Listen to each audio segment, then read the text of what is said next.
Terima kasih Anda masih menyaksikan Liputan 6 Daerah Jawa Timur. Saudara, bocah yang hilang terseret air bah di Jember akhirnya ditemukan dalam kondisi tak bernyawa di pinggiran Sungai Bedadung atau sekitar 15 km dari lokasi awal korban tenggelam. Dibantu puluhan petugas, evakuasi tubuh korban berlangsung dramatis.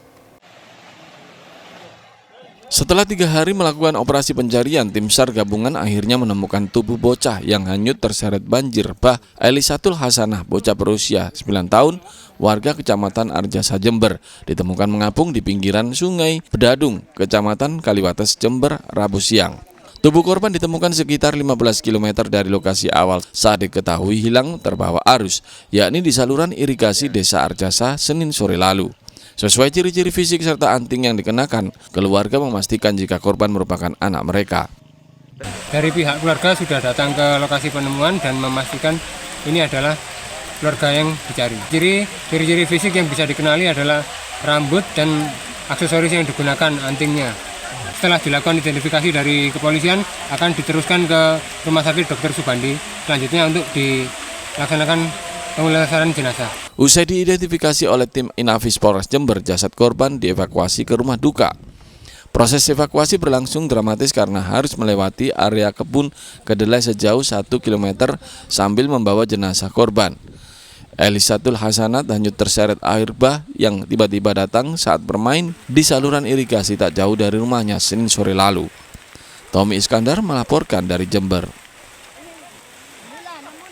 Saudara, luapan Sungai Kalimas di Karangpilang, Surabaya hingga Rabu pagi belum surut. Dampak dari luapan sungai ini justru meluas kini menjadi 2 kelurahan. Warga terdampak banjir kini mulai terserang penyakit gatal-gatal. Banjir akibat luapan Sungai Kalimas di Kecamatan Karangpilang, Surabaya hingga Rabu belum surut. Bahkan luapan air sungai meluas berdampak pada warga di 2 kelurahan yang tinggal di tepi sungai, yakni Kelurahan Karangpilang serta Kelurahan Warugunung, Surabaya. Akibat terendam banjir selama 2 hari, warga tidak dapat beraktivitas dengan normal, khususnya anak-anak tidak bisa ke sekolah. Selain itu, warga di Kampung Glatik, Kelurahan Karangpilang, Surabaya mengaku mulai menderita penyakit kulit. Akibat 2 hari, rumahnya terendam air setinggi 80 cm. Warga mengaku luapan air ini menjadi yang terparah dalam 2 tahun terakhir. Banjir ini sudah terjadi berapa lama, Bu? 2 hari, mulai Senin malam. Terus jam 12 malam, terus naik sampai besar sekarang. Sampai Rabu pagi ini Iya. ketinggian berapa senti? 80. 80 cm. Iya, itu 80 cm. Sementara BPBD Kota Surabaya telah menyiapkan titik pengungsian bagi warga, namun hanya beberapa warga yang mau mengungsi, karena mayoritas warga yang lain memilih bertahan di rumah untuk menjaga barang dan harta benda mereka dari luapan air. Kepala BPBD Kota Surabaya Agus Happy Juniantoro mengatakan hingga Rabu pagi ada 58 keluarga di Kelurahan Karangpilang yang terdampak dan 200 keluarga di Kelurahan Warugunung, Surabaya yang terdampak luapan Sungai Kalimas. Untuk yang di RT 1 tadi itu sudah kita ada tempat evakuasi, kita bantu. Kemudian yang di RT 7 ini akan kita carikan untuk tempat evakuasi di mana ini. Luapan Sungai Kalimas di Kecamatan Karangpilang ini merupakan kiriman dari aliran Sungai Brantas di Mojokerto. Luapan sungai ini merupakan siklus 2 tahunan. Wahyu Pratama melaporkan dari Surabaya. Saudara, seorang pemuda di Bangkalan diringkus polisi karena menganiaya ibu kandungnya. Perbuatan itu dilakukan karena sang ibu tak memberinya uang untuk melunasi utang dan bermain judi online.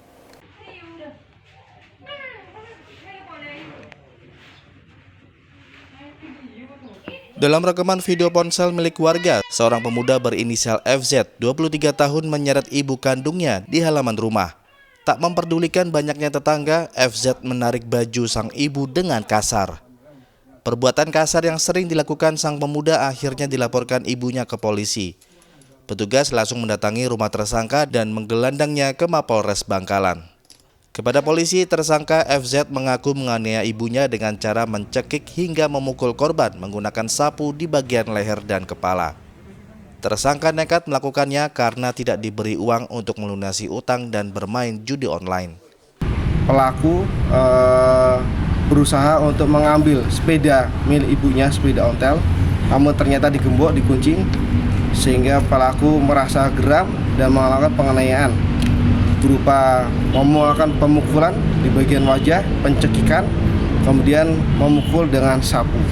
Melakukan penangkapan pada pelaku di rumahnya, karena perhitungannya si ibu sudah tidak kuat lagi. Setelah dilakukan pelaporan tadi, masih 2 kali lagi melakukan penganiayaan terhadap ibunya. Minta uang untuk apa? Minta uang untuk apa? Uang berdasarkan keterangannya digunakan untuk menebus handphone.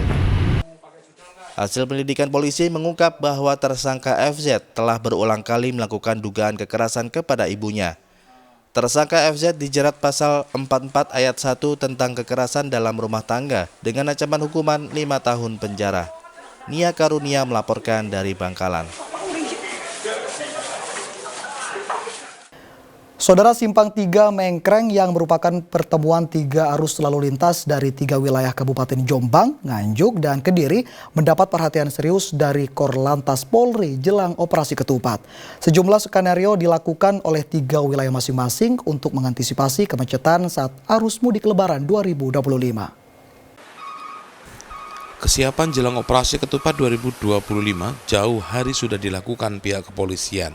Salah satunya di persimpangan Mengkreng yang merupakan pertemuan dari 3 wilayah kabupaten, yakni Jombang, Nganjuk, dan Kediri. Selain menjadi titik pertemuan 3 jalur arus kendaraan, juga terdapat perlintasan kereta api yang menjadi faktor pemicu kepadatan arus hingga macet.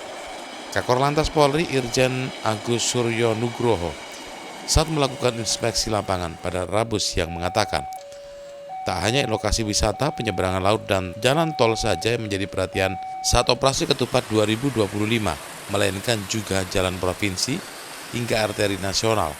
Salah satunya Simpang 3 Mengkreng. Setiap arus mudik, jalur ini selalu terjadi kepadatan arus lalu lintas.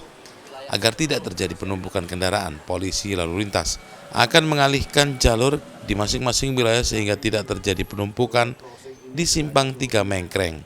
Ya, memang ada travel spot, ada perlintasan kereta api, ada simpang 3 yang ketika tidak dilakukan rekayasa nanti akan terjadi kemungkinan ada kepadatan dan penghambatan. Maka dari itu kami sampaikan apresiasi dari kami kepada Dirlantas Polda Jawa Timur termasuk para Kasarlantas yang sudah merencanakan skenario baik pada saat kondisi normal atau hijau dan kondisi kuning. Jadi pada paparan tersebut tidak sampai ada kemacetan. Usai mengecek kesiapan operasi ketupat 2025 di wilayah Jawa Timur, Kakor Lantas Polri melanjutkan pengecekan menuju wilayah Jawa Tengah hingga Jawa Barat. Dwi Mujiarso melaporkan dari Jombang. Saudara, musim nyekar atau ziarah makam jelang Ramadan membuat penjual bunga di kawasan Jalan Kedung Doro, Surabaya kebanjiran rezeki. Banyak warga yang akan ziarah ke makam membeli bunga. Hal ini menjadi berkah tersendiri bagi penjual bunga yang berjajar di kawasan Surabaya Pusat tersebut. Lapak penjual bunga yang berjajar di tepi Jalan Kedung Doro banyak didatangi warga.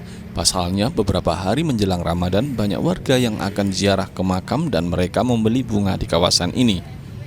Penjual bunga mengatakan momen jelang Ramadan ini menjadi berkah tersendiri. Penjualannya meningkat hingga 50% dibanding hari biasa. Dalam sehari, pedagang bunga bisa meraup omset hingga 1 juta rupiah. Bunga-bunga untuk ziarah ini dijual dengan harga mulai Rp10.000 hingga Rp20.000 tergantung kebutuhan pembeli. Kita kayak gini ya alhamdulillah kadang-kadang 1 juta ke atas. 1 juta ke atas ya. Naik lebih ya Mbak ya? Iya, kadang lebih. Para pembeli mengatakan selalu membeli bunga di kawasan Kedung Doro karena bunganya lebih segar dan lengkap. Selain itu harganya juga murah. Buat nyekar ya? Orang tua ya? Ya, insya Allah kalau pas mengawali bulan puasa sama akhir puasa yang mau ke Idul Fitri selalu ke makam untuk ziarah. Pembeli bunga untuk ziarah makam diakui akan terus berdatangan hingga sore hari H-1 Ramadan. Wahyu Pratama melaporkan dari Surabaya. Dan saudara, informasi tadi sekaligus mengakhiri kebersamaan kita di Liputan 6 Daerah Jawa Timur hari ini. Atas nama seluruh kru yang bertugas, saya Imam Fawaid mengucapkan terima kasih atas perhatian Anda. Selamat beraktivitas dan salam SCTV.